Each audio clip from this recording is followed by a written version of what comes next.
Komisi Pemberantasan Korupsi menetapkan 5 orang anggota DPRD Kabupaten Muara Enim dan 10 orang mantan anggota Dewan sebagai tersangka kasus suap pengadaan barang dan jasa di Dinas PUPR Muara Enim.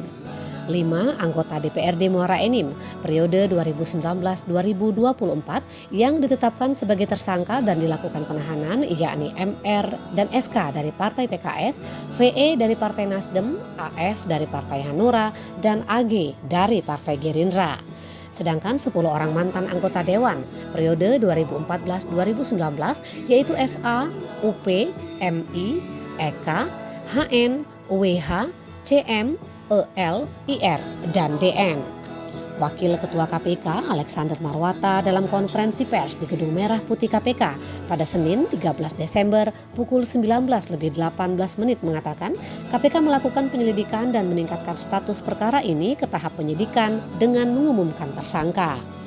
Dijelaskannya, penetapan tersangka ini merupakan pengembangan atas kasus korupsi yang sebelumnya telah menjerat mantan Bupati Muara Enim Ahmad Yani, mantan Ketua DPRD Muara Enim Aris HB, Ramlan Suryadi selaku PLT Kadis PUPR, Elvin MZ Muhtar selaku Kabid Pembangunan Jalan dan PPK Dinas PUPR Muara Enim, serta seorang pihak swasta bernama Robi Okta Fahlevi.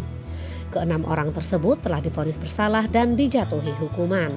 Tak hanya itu, kasus ini juga telah menjerat Bupati nonaktif Muara Enim Juarsyah dalam kapasitasnya sebagai Wakil Bupati Muara Enim periode 2018-2023. Alex menjelaskan ke-15 orang yang menjadi tersangka kasus ini diduga menerima suap dengan nilai bervariasi dari Robi Okta Fahlevi.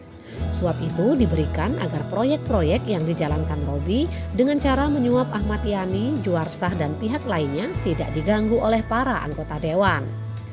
Kelima orang anggota DPRD Kabupaten Muara Enim dan 10 orang mantan anggota Dewan itu disangkakan melanggar pasal 12 huruf A atau pasal 11 Undang-Undang Nomor 31 Tahun 1999 sebagaimana diubah dengan Undang-Undang Nomor 20 Tahun 2001 tentang Pemberantasan Tindak Pidana Korupsi Junto Pasal 55 Ayat 1 KUHP.